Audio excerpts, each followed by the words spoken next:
thanks everyone for coming to this panel if you're new to this class. Otherwise, thank you, Jessica, for letting us join your class today.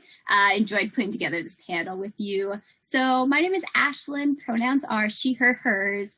I'm working with the Institute on the Environment Duluth this semester, and we're putting together these panels related to the United Nations 17 Development Goals, or SDGs. And today's is particularly focused on SDG number 5, gender equality, which has targets related to reducing and eliminating violence against women. So we've approached putting together these panels this semester by purposely working with faculty like Dr. Hanson so that these conversations can directly benefit our students and anyone else here today. So we're helping to interweave these SDGs into UMD curriculum and then showcasing the sustainability work being done in the area and the state. And I think this work also helps to broaden our understanding of what is sustainability, particularly beyond just like environmental sustainability. And then a quick few housekeeping things, just please keep yourselves muted like Dr. Hanson was just saying, and we'll have time at the end for questions in which you can type into the chat or Dr. Hanson can call on you or we'll figure that out. And so like I said, so with that, I'll pass it over to Jessica. Thank you so much. Thank you, Ashlyn, and welcome everyone. So for those of you who are guests tonight, this is a panel that we put together for Health 3118, which is women's health issues. And so this semester, we've really focused on different types of things going on in women's lives, specifically to health. So this is a public health class. And so when I saw this opportunity to have a panel, I thought, well, this is a perfect opportunity. And so again, the chapter that the students read for this class was focused on women's health, both domestically and globally. And so we're very lucky tonight to have a wonderful group of panelists who will, and some very specific questions where we'll kind of tackle some tough issues. So thank you all for being here. I think we're going to go around and take a moment and have each of the panelists introduce themselves so that the students and all of our other guests get to know who you are. So whoever wants to start, please go ahead.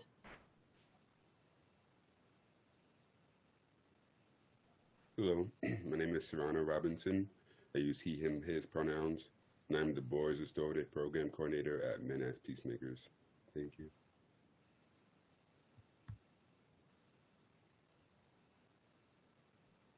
Good afternoon.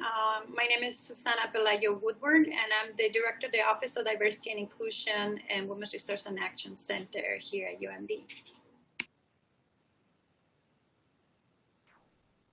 Hey, my name is Chris Godsey. I use he, him, his pronouns, and I'm the Domestic Violence Restorative Circles Program Co-Coordinator at Men as Peacemakers. So Serrano is one of my colleagues there.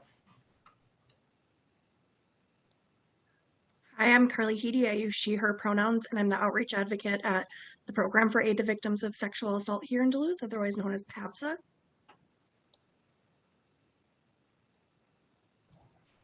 Hello, everyone. My name is Azreen. I use she, they pronouns. I am an intern with the Women's Resource and Action Center.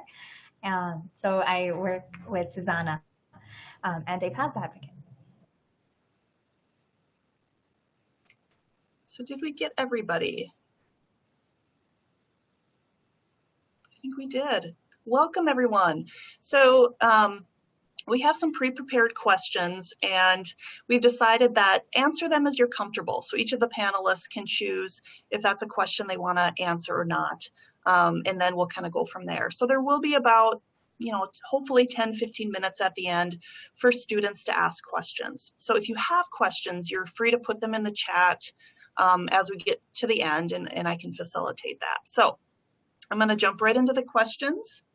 The first question is about sustainability, which is really the goal, of this overall panel. So sustainability is often defined as meeting the needs of the present without compromising the ability of future generations to meet their needs. Why do you think that violence against women is a sustainability issue?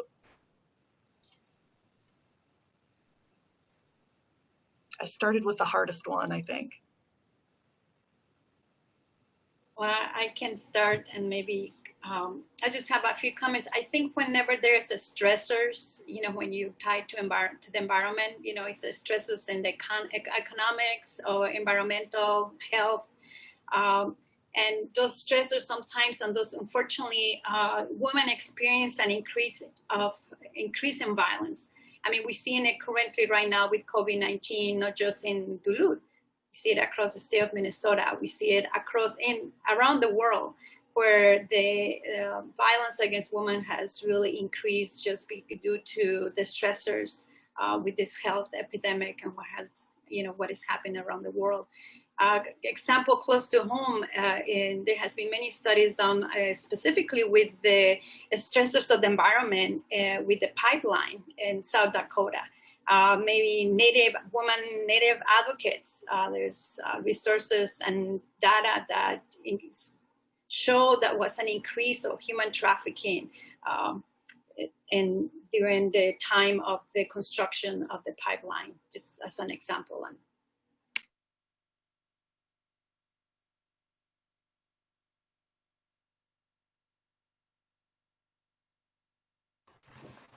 Jessica, could you read the definition of sustainability one more time, please?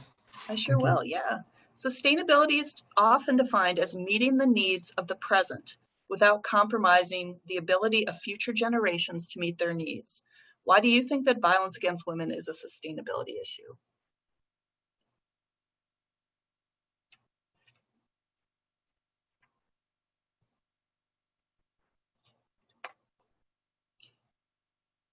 Any of the other panelists that want to tackle that question? I'll share a little bit. To be honest, my hesitation is because I'm afraid that once I start talking, I'll find that I have just way too much to say, and I'll have trouble reining myself in. So a lot of the work I've done in the last 10 years is working with cisgendered heterosexual men who have used violence against cisgendered heterosexual women in relationships. And what I've learned from both the men who use that violence and the women who are surviving or have survived or are attempting to survive it is that the system that enables the violence is an inherently unsustainable system. It privileges a very small number of people at the expense of all their fellow human beings. And I would never say that system damages cishet men and cishet women and all our fellow human beings in the same ways, but we are all damaged by it. And the same belief in dominance and the same sense of entitlement to compliance and submission that leads to the thinking that justifies the forms of violence my work is most directly associated with, lead to forms of dominance and expectations of submission and compliance that make a lot of other ways of life inherently unsustainable too. So I believe that the specific form of violence that I know the most about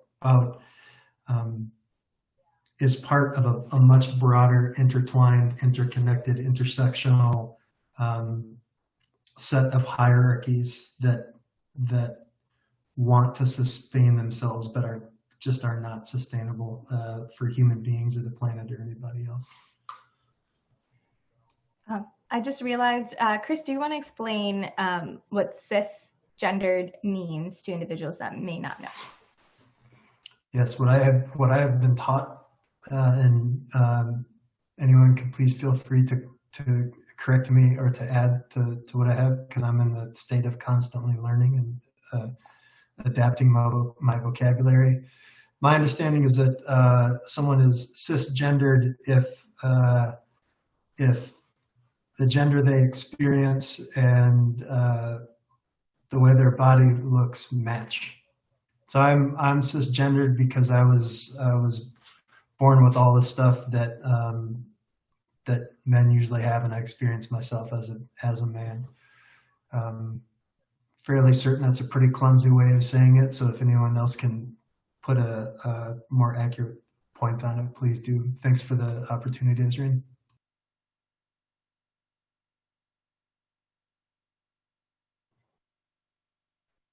Any of our other panelists want to respond to this issue of sustainability as, or unsustainability, which I think is a really interesting perspective in terms of violence against women? Just really quickly, Chris, thank you so much for bringing up the systems of hierarchy and oppression that is actually very global, not just in the United States, but global, like patriarchy, systems that kind of oppress women. And I looked at the questions, and I know that we'll be discussing this later on, but when a violence against an individual occurs, these are human rights violations. Yet when you look at the numbers, women and girls and female identifying children, there's such high rates of violence against. And if you think about them, the trauma that they carry and that they bring with them throughout their lives, you think of intergenerational trauma and how that, passes on, and how that shows up in their children, in their grandchildren, and how does that trauma show up in our communities. So when I think of sustainability, or a healthy community, a thriving community, I think of a community that is constantly healing and educating itself and is uplifting itself. When you have these high rates of violence against women and children, not just in the United States but around the world, I don't think it goes back to, for me, it goes back to the idea where if we're not uplifting one identity, we cannot uplift any identities. Like if one of us in our community member cannot thrive because of this oppression, this trauma, then no one can thrive in that community. So speaking towards sustainability, it is speaking towards the sustainability of the future. How does the trauma that we're experiencing now going to affect the future and the future generation? So I don't know if that made sense, but that's, I guess, how I was framing sustainability in paired with violence against women. That's excellent, Ezreen. I wanted to jump to, kind of jump off of what Ezreen was speaking about in terms of some of the causes of violence against women.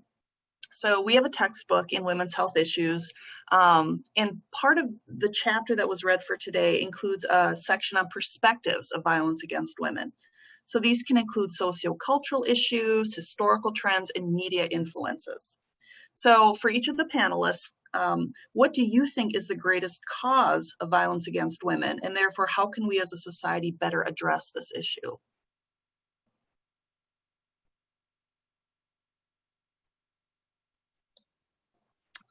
So I can go first on this one. Personally, I don't think there is a necessarily hierarchy of causes that contribute to violence against women. I think looking at issues as a single one thing that we can fix and then it'll be better can be a problematic way of viewing things, because there's a lot of different ways. There's a lot of different things that intertwine that contribute to violence against women. And at the end of the day, violence against women is based on power and control and exerting that power and control.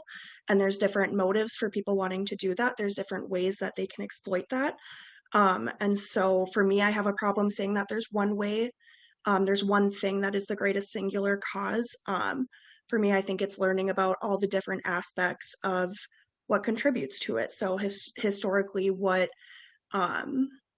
women are expected to be in roles in relationships, in roles in careers, careers that have historically been female-led. Like now we're looking at them and we're seeing that those are careers that are being underpaid because historically they've been associated with women being in those careers and things like that. So yeah, I think tackling the issue of violence against women, the whole web of issues that support violence against women need to be addressed as a whole rather than singling one out. And I just want to add to that, we are socialized, and violence is socialized and it's learned. And I agree that it's a vicious circle, that there is not just one thing. There is many factors of the impact. for violence against women.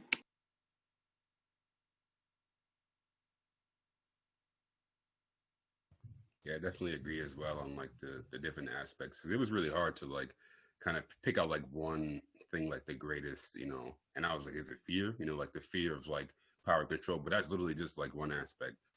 Like women, like Carly said, women still not being paid the same. Like women still not being empowered in the ways that they need to be leaders. Yes, I think there's just so many different ways that you can kind of go with. So I think I basically just wanted to agree with the first two people of saying that there's definitely more than one cause of violence.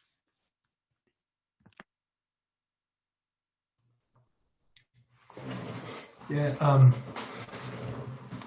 I'm making a big assumption here, but I'm assuming that I'm the oldest person on this panel. I'm almost 50 years old, turned 50 in a month. And since my 30s, I've been learning through the work I do and through talking to people who use violence and people who survive violence and trying to figure out my own answer to that question. So I want to emphasize that my response to that question is, I don't feel like I'm stating #facts. I feel like I've got an educated perspective, but it's one that's still developing. But my educated perspective tells me that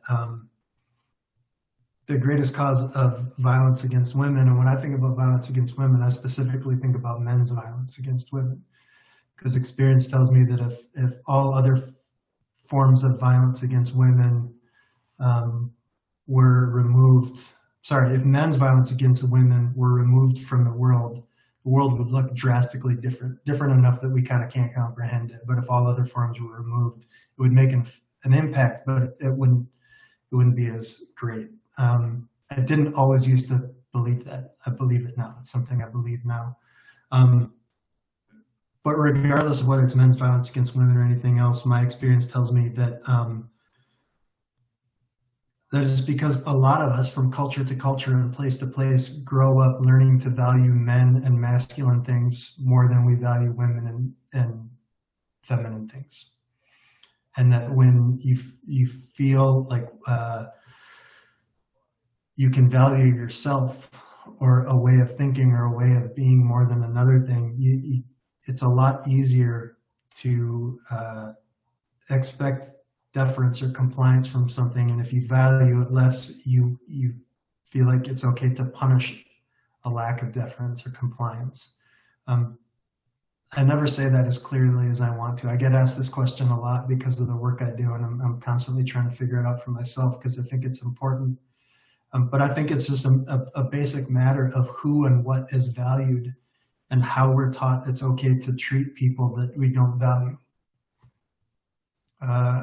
And I think that it gets really complicated after that, but to me, it's a basic matter of who's taken seriously, who's seen as important, and how we feel like we get to treat folks who aren't taken seriously, aren't valued, aren't seen as important. And if I may add with what just Chris said, I think many from my I consider myself a feminist, and I find that many times when you challenge the patriarchal systems in society, you see that there's violence against women. I'm originally from Mexico, and some of the areas that I have researched is the feminicidios in the border. And you have seen sociologists and many researchers that have looked at what is the reasons why continuous increase of murder of women, and that very violent way of murdering women is that challenge to patriarchy and the patriarchal systems to change society to be more equal and more inclusive. And then I just wanted to quickly speak on an aspect that I didn't get to. I work closely related to children that are 8 to 12, and I think one of like a cause that doesn't get talked about is the messages and the beliefs that are passed down to children. I think a lot of the times we think about violence as like adults, but if most of us tell our young boys, because I work with young boys, if we tell our young boys that you're supposed to be dominant and controlling over women, or in general, that's just the actual blueprint, and we forget that these children are actually like, they have their own personality, so they're going to actually do whatever they feel is necessary as they get older, as they get bigger, to keep that narrative same. So I think that's a really big cause that is not spoke about, because that's what I see when I speak with the youth, with kids that are 10, that are 12, is that they already see, you know, themselves as like more valuable.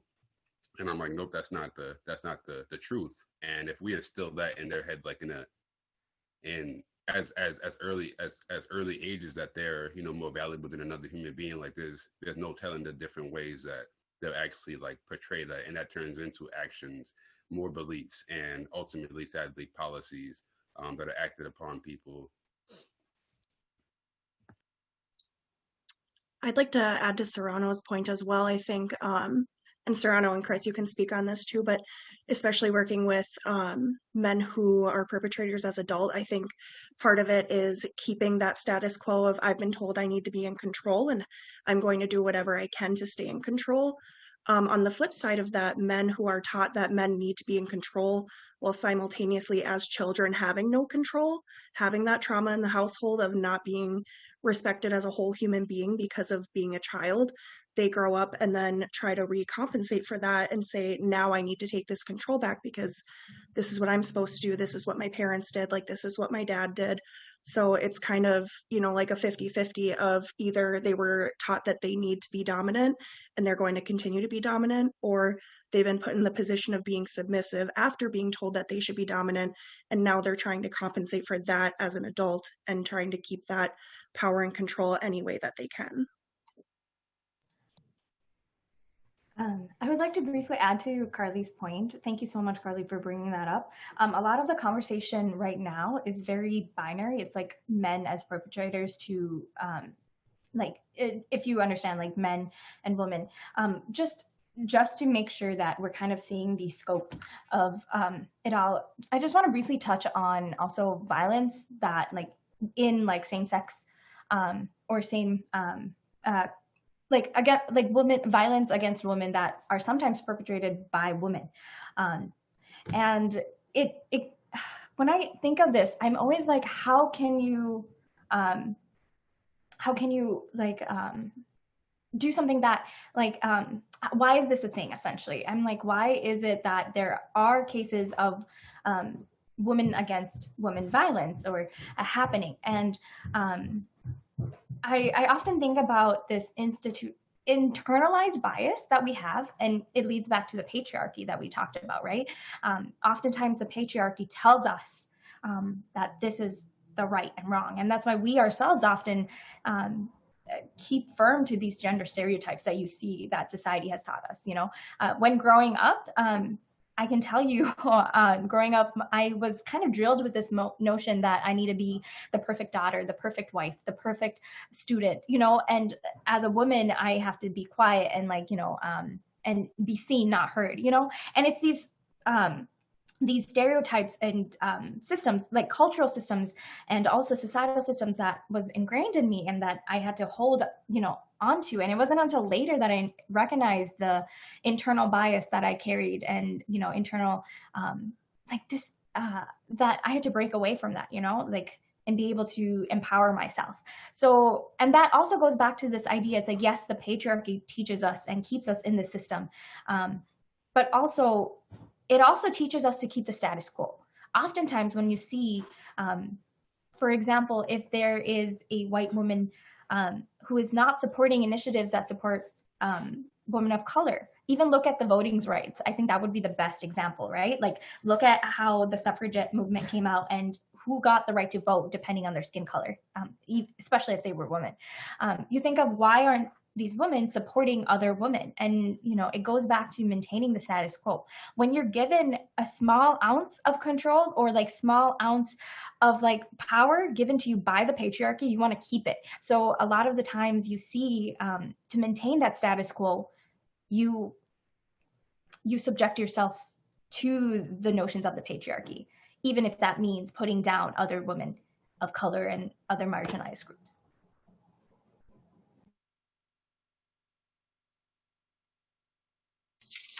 Thank you. So the textbook for this particular class includes a case study that focuses on emotionally controlling relationships, which is sort of in that spectrum of violence against women. Given that abusive relationships do not always include physical or sexual assault, how can we better provide public health information and interventions on the spectrum of abusive relationships?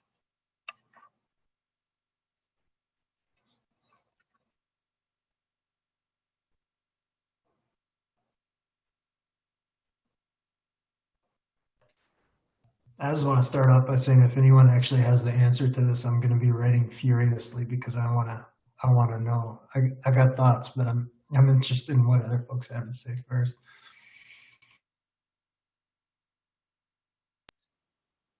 The first thing that came to mind for me is I think the Power and Control Wheel is an excellent resource. It goes over a lot of different ways that abuse can happen and basically talking about ways that power and control are exerted over a partner that isn't always physical or sexual. Yeah, I would revert to Power and Control Wheel as the top answer for that. I'm just gonna slide right in and build on what Carly just said. Carly, thanks for bringing up the Power and Control Wheel. It's a hugely powerful tool, and my understanding of how it was created leads to my response to Jessica's question. So the stories I've heard are that Ellen Pence and Coral McDonald and a few other really badass women and a few men in Duluth in the late 70s and early 80s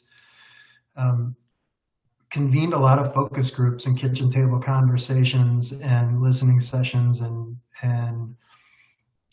chit-chats with women who were in relationships where they were surviving men's violence or had been able to get out of those relationships. And instead of trying to use their education to tell these survivors of violence what they were experiencing, like here's the cycle you experience, here's what it means, here's how it happens, they asked them what their lives were like. They said, what does it feel like for you in your relationship? What does it feel like for you? And what they found was that across cultures, across socioeconomic statuses, across neighborhoods, each survivor's lived experience of violence was unique to that person, but there were common themes and common experiences that came up. And some of the more common of those themes are the wedges on the power and control wheel: economic abuse using children, minimization, denial and blame, intimidation, and some other things. And what the women said, according to what I've heard, is that their experience was not that their husbands and boyfriends started out thinking they needed to exert power and control. They felt entitled to certain forms of deference, and they enforced that deference with the tactics on the wheel. And the result of how they enforced that deference gave them power and control.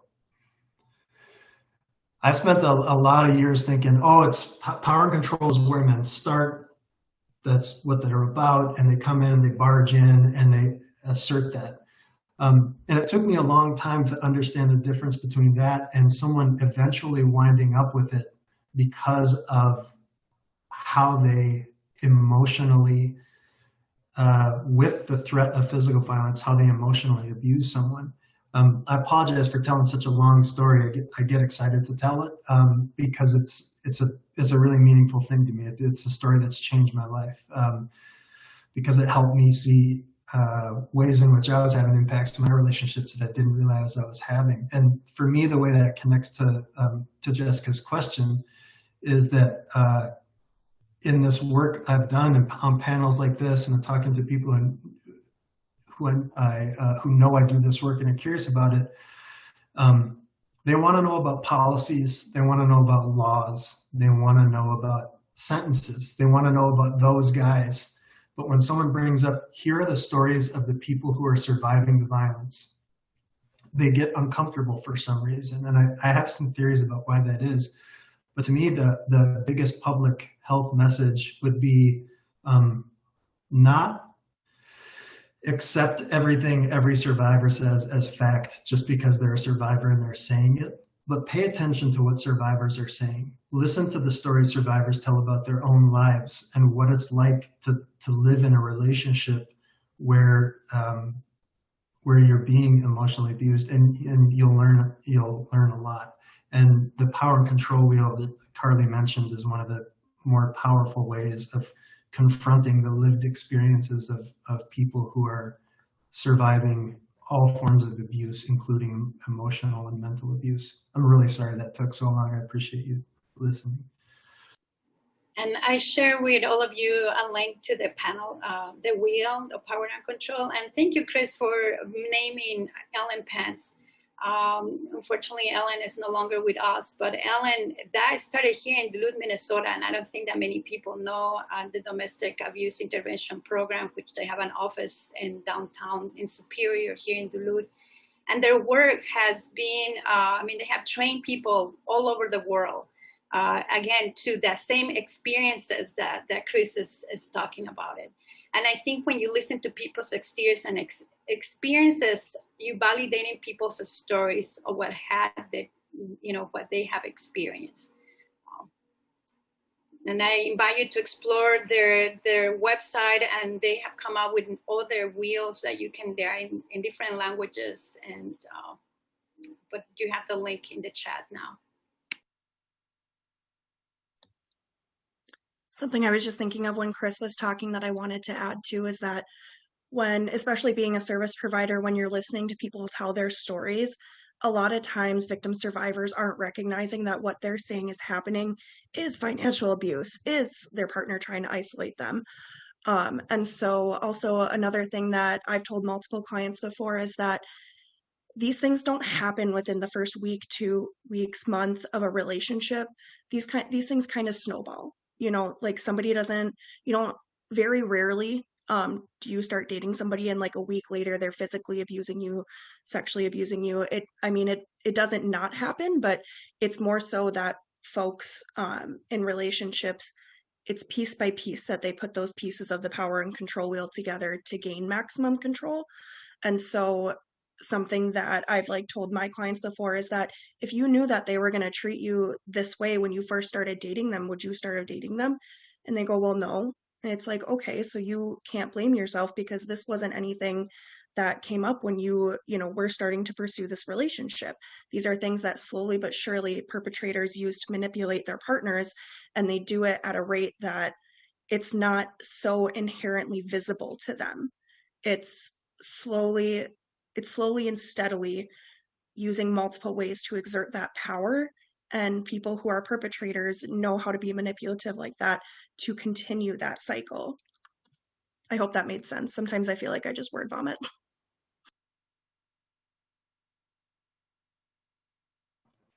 No, that was great. I wanted to throw out a follow-up question. That Chris mentioned people being uncomfortable with survivor stories. And this question isn't just for Chris, it's for everybody. Why do you think that is? Why is it that we're more comfortable talking about, prison sentences for perpetrators as opposed to the stories of the women or the people themselves?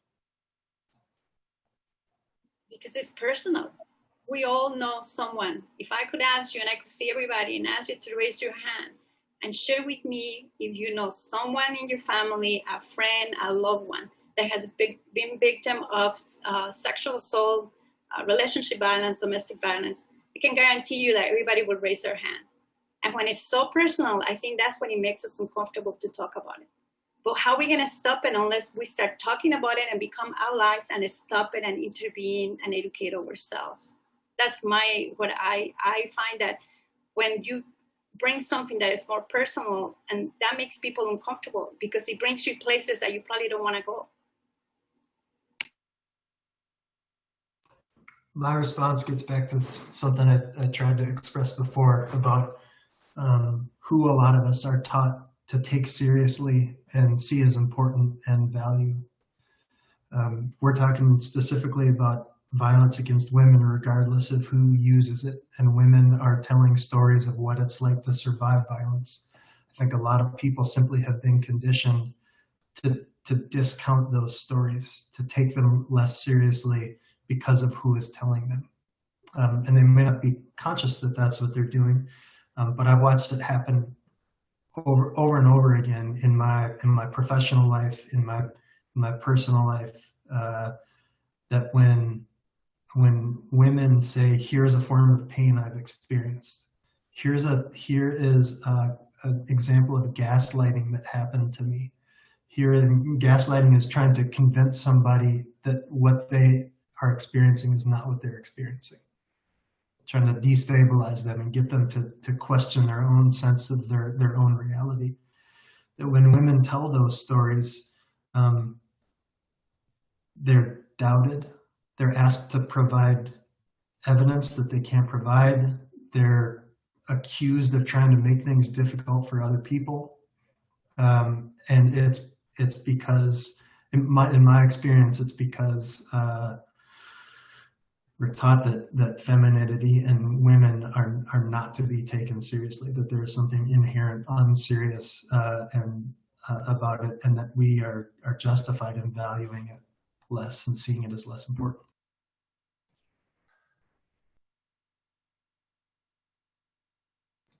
And a clear example of that is just the last few months.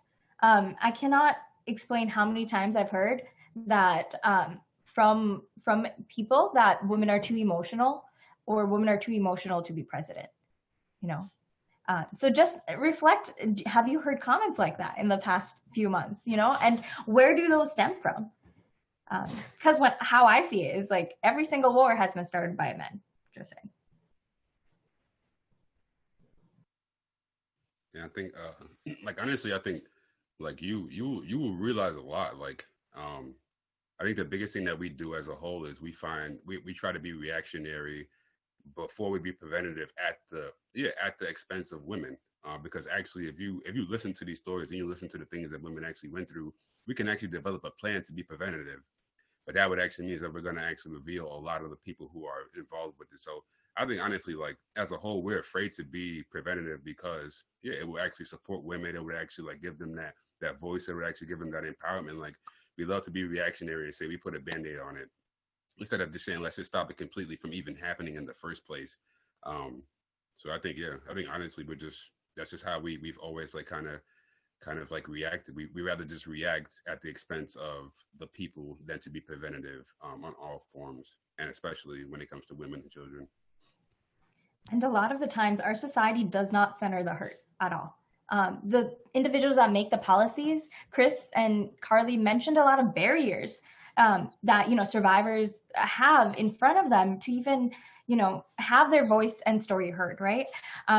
So in our society, there's a lot of barriers. And then secondly, in our laws, in our legal system, everything, the survivor is never centered.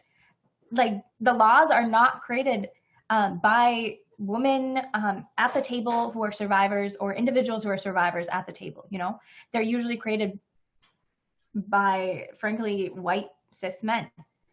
So having that narrative left out of the policymaking, that creates even more systematic barriers, legal barriers for survivors.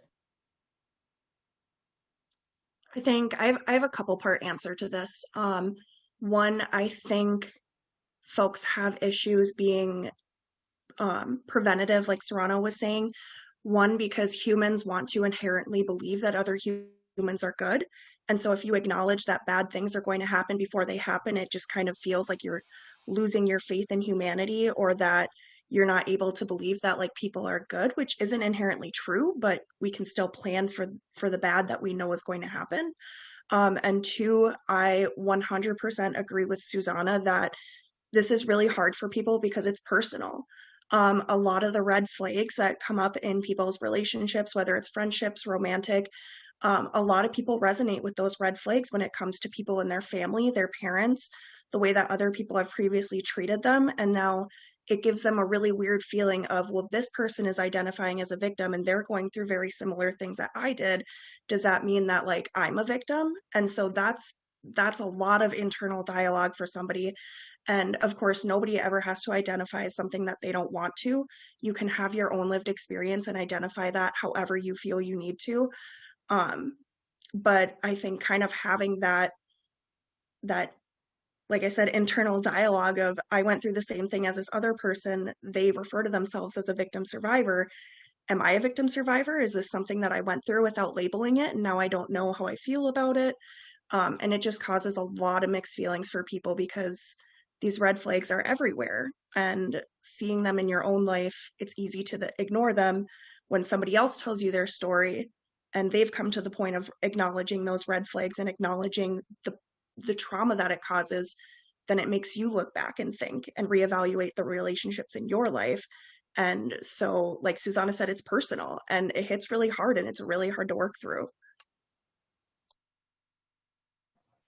With the time we have remaining, I wanted to ask one question before we open it up to our guests and our students.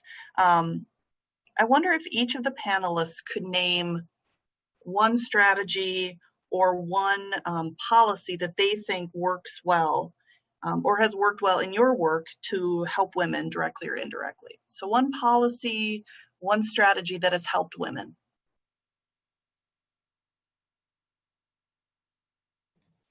I would say survivor-centered care, always, and consent. The care that you give, making sure there's consent and their narrative and their voices are always centered, whether that be with the care you give, the policies you make, centering the hurt, centering the individuals that need to be centered with that topic, with that issue, and then making sure there's, survivor focused care.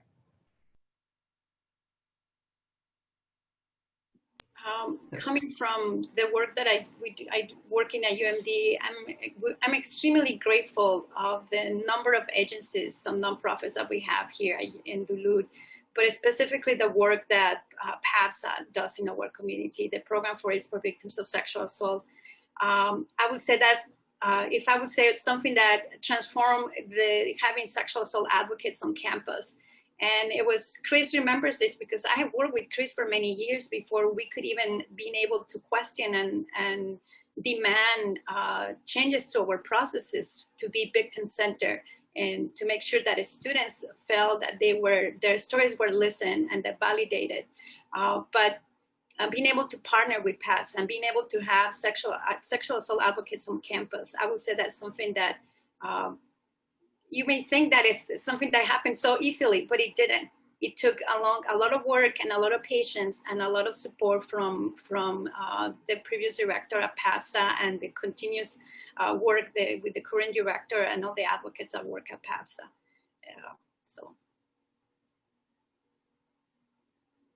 And so if any of you want there would like to volunteer, we're always looking for sexual assault advocates. It is not for everyone, but it's a very rewarding experience. So this is not a policy, but it is a practice. I have a very clear memory of being in the lower level at Menace Peacemakers before social distancing went into practice. My colleague Ashley and I were having a conversation with a woman who had survived violence that was used by a man who was a participant in our Restorative Circles program. We offer a support circle to the partners of, it's all men at this point who are participants in the Restorative Circles program. We offer support circles that function separately for women or anyone else who has survived the participants' violence. But we were having a conversation with this woman and we said, so the support process can be anything you want it to be. We can arrange a circle of folks made up of whoever you want it to be, and it can include other survivors of violence, it can include advocates, or it doesn't have to be a circle. It can be you coming here and hanging out on the couch and watching movies or reading for 2 hours every week if you want. It can be shooting the shit with us. It can be us going to the courthouse with you to fill out paperwork, or connecting you with other resources, anything you want it to be. And she hesitated before looking at us, and she said, I've been through the system as a victim a bunch of times, and no one has ever said that to me. No one has ever told me that I get to drive the process. And she understood that we weren't saying, hey, you have to make all these decisions on your own. We weren't telling her to figure it out. We were saying, we are here to help you figure out whatever you need to figure out, and we want to do that in a way that gives you what you need. What do you need? And that was a giant lesson for me, because it spoke to the very basic power of listening to what a person says they want and need and responding to it. The obvious power to her, and Ashley and I weren't doing anything genius level. We asked her what she wanted. We asked her what she needed, and that was an interesting experience to her, because it just hadn't happened. So and that is I've asked other survivors about that, and their responses to my questions have fit with what this woman told us, is that very often when they seek help, they're told how they're going to be helped. They're not asked how they want or need to be helped. And that was a huge, huge moment for me in figuring out how to be a good help giver. So the practice that I would advocate all the time is listen to what people say they need and want, and then help them get it. I just posted some links to PAVSA and RAC and resources that are on campus. Another thing, I would say access to resources and equitable access to resources, to make sure the resources are known and are accessible for everyone, and if you look at it, if you just look at the United States, there's, depending on where you live, depending on the transportation, your city, the policies, there are huge food deserts, transportation disconnections, and lack of access to resources and knowledge that individuals need to be empowered. Yeah, I was going to mention that there's a bunch of links that Azreen and others put in chat that I will put onto the course Canvas page for students to look at. So it sounds like there's a lot of volunteer opportunities. And I know, Azreen, you've done different internship opportunity or taken opportunities too, which is important. So we want to open up the floor to questions from the audience. There actually already is a question in the chat box. If other folks, other students or other guests have questions, you can just put them in the chat box. So the first question from the audience is, can you speak on the lack of consequences for young male violence against young women? Why there is not a system set to prosecute young predators, specifically after the incident occurs and the victim comes forward on their own time? So that was a question from the audience.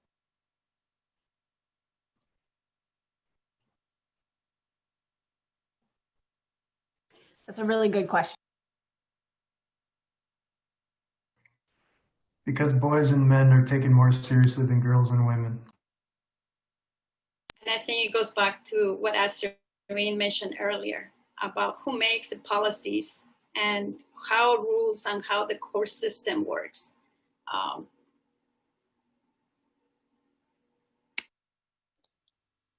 Because the system values rehabilitation of boys and men more than they value the healing of women.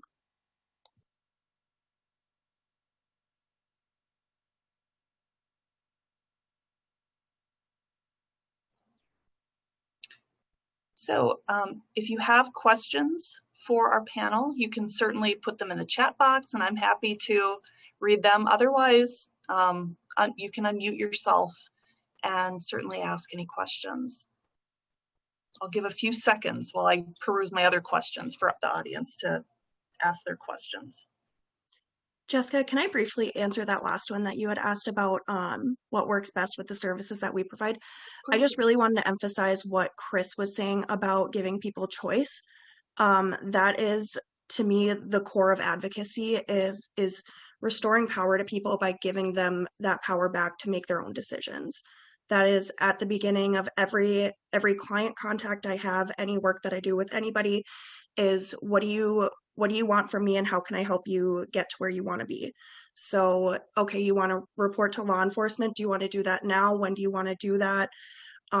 Where are you comfortable doing that? Like giving options every step of the way, respecting what options they do, and not voicing your opinion on what you think they should do. Victim survivors know what is best for them, and respecting the decisions that they make is so much more important than making sure that your voice is heard in their situation. And then on top of that too, I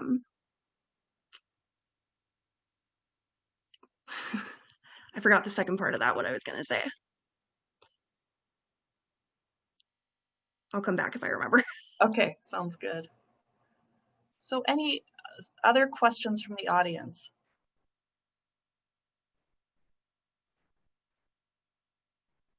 So one question from a student, does health insurance cover sexual violence? So I'm guessing, does health insurance cover treatment, whether that's hospital, therapy, things like that?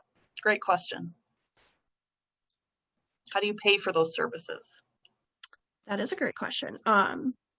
So in Duluth, if you go to Essentia or St. Luke's and you go to the emergency room and you say, I've been sexually assaulted and I want an exam, immediately the emergency room will call us and say, hey, we have a person here that has presented for a sexual assault exam.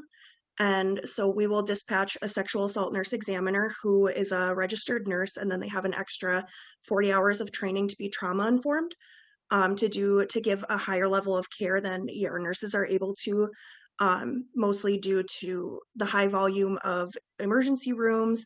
You know, there's usually multiple nurses or multiple patients per nurse. With a sexual assault nurse examiner, it's one patient for one nurse, and they're focused on you the whole time, which is super awesome. In pre-COVID times, we would also send an advocate. We're kind of back to that a little bit now with sending people when we can, but definitely not as full force as we used to be. But yep, so if you go to the emergency room to get any sort of care related to a sexual assault, that is covered. If you get like medications as a result of a sexual assault, so prophylaxis for STI, STDs, that is also covered. And then if you want to get a forensic exam or what most people call a rape kit done, that's also free of charge. The only thing that gets a little sticky is that if you also have injuries when you go to the emergency room and say you broke your arm and you need to have surgery, that's not covered under that. And so that's a little frustrating too. But also that would be something that if you have health bills due to a sexual assault or being a victim of a crime, that's something that you can work with an advocate to file for reparations, and the state can help pay back those bills. I hope that answers the question good enough. Yeah, thank you. Other questions from students or our guests?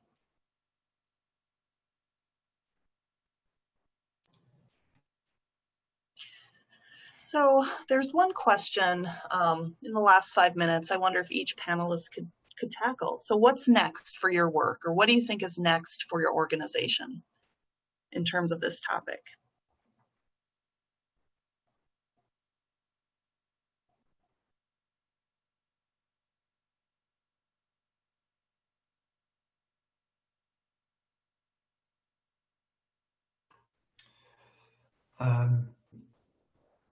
So Serrano and I both work at Men as Peacemakers, so he can check my work on this, see if I've been paying attention in staff meetings and stuff.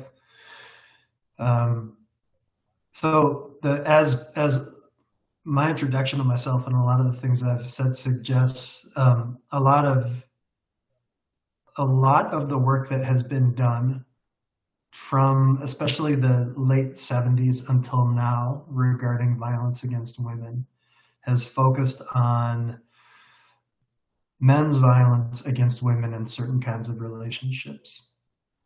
And that's important work. It's valuable work, but it does not, as Azreen and a few other folks have very clearly and accurately named, it doesn't come close to covering the amount of violence that people use against each other, especially in relationships.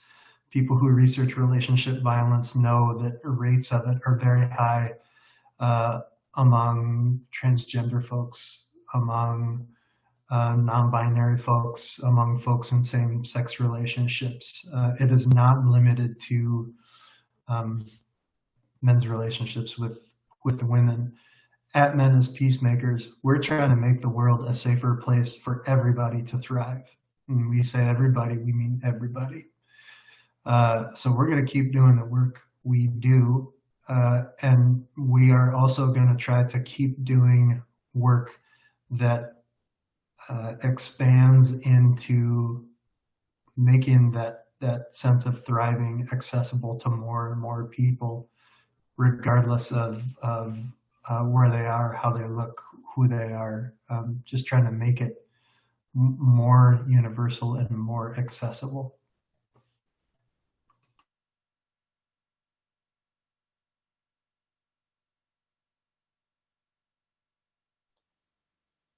I'll piggyback off of Chris there with yeah, we are also having internal conversations right now about how we can make our services more acceptable or more accessible to everyone. And which also brings me back to like the second part of the answer that I couldn't remember is meeting people where they're at. So we're working on, our office hours are 8:30 to 4:30 Monday through Friday. That's not super accessible for folks who work a 9-to-5 job. Our office is in the building for women. That's not really accessible for people who don't identify as women. So we're addressing those issues right now that make our services inaccessible to folks, and talking about how we can move forward and provide the best services that we can to everybody and not just those it's convenient for. Yeah. For our work here at IonE with the Women's Resource and Action Center, we started the conversation of revising our mission and vision and how we also can be more inclusive for the services that we provide that are for everyone. We also, the second part that we're doing at a more higher level is we have a sexual violence response team at UMD, and we're in the process of now rethinking the mission and the goals and the objectives of that team, and how we can review and revise and maybe looking at what other things and next steps for prevention and education and outreach and processes and policies here at UMD. And I'm going to miss Azreen because Azreen is graduating, and so we're starting the conversation with the student interns. But I'm very happy and congratulations on your job and your new position. Thank you, Susana. So I will go and I think part of my work, Susana has covered what we're looking forward to kind of change and work on with RAC. But as a public health individual who's focused on community health and women's health, what I do is I like to have mission, like a goal for myself, a goal, a vision, and a mission regarding each topic. So anti-racism, women's health, and I have specific goals related that personally, that this is how I want to change my language, this is how I want to change my actions, this is how I want to work on becoming a better ally. So it doesn't have to just be institutional, it can be interpersonal. So how are you working towards, creating gentle change essentially in your communities and within yourself? If we have time, I do want to share, there was one question in the question sheet that really spoke to me and reminded me of my childhood that I wanted to share. So if there's any time, I'll share that at the end. We are right at 6 o'clock. So if you want to end this panel by telling your story, that would be amazing. Yeah, go ahead, Azreen. Serrano, did you want to speak or anything first? Okay, so the question I was looking at is globally, how does violence in developed worlds compare to violence in developing worlds? First of all, look at the language itself, developed and developing. The worlds that you're talking about, they had histories upon histories of like innovation and architecture and design and just so many different movements, you know? And look how recent the Western world came into play, right? Look at the world history on how China, India, the different empires that rose and fell, and how gender is viewed in those different organizations. Yet, even with those historical movements, we still have this concept of developing and developed world. You know, what constitutes as developing and developed? You know, what does progress mean? Does it mean to be Western? Does it mean to live in a Western society with everything reflective of technology and Western technology? I don't think that's the case. And this might be a small root, but making those connections that this is a global North environment that we're living in, and I'm a global South individual living in a global North country. Developing, so that was just a side tangent I went on. But a thing that I wanted to discuss is something that I discussed with another woman of color from my native heritage of Bangladesh. She and I were speaking of how our language is not gendered. Our language, how we address ourselves and the pronouns we use is not gendered as well. These concepts of gendering an individual and gendering an identity, gendering an object came into place after colonization. And the woman's body itself became gendered and became a possession after colonization. Is what we were discussing. And that was just such an intriguing thought and idea. So I developed, kind of looked more European at the time of colonization. At the time it was India. There was this taking over the control, you know, of the native individuals that lived in that land, right? Taking over that control, having this oppressive control over. And what we saw happen was the indigenous men or the cultural men of the area, in order to take back their own control, they started seeing the woman's body of the region as part of the land, and then start dominating the woman's body. And so that's what happened in the global South. And I'm speaking very general. It's very different from country to country, but just thinking about that, how, you know, oppressing another individual and how that oppressed individual becomes the oppressee of another group. So that question got me really thinking, how much privilege we have just to be here. And then how does that translate globally? How do we look at it from a global perspective? That's all I wanted to share. Thank you for listening to my tangent. Of course. No, thank you so much. And we are at a little over time, so I want to thank the panelists for your time, for your sharing all this information. I will be sure to pass along all those resources that you put in the chat box to our class. So thank you so much again. Ashlyn, I don't know if you have any last parting words, but again, from the bottom of my heart, thank you so much. Yeah, no, thank you everyone so much for, taking the time, sharing all your perspectives. It was great. Thank you so much.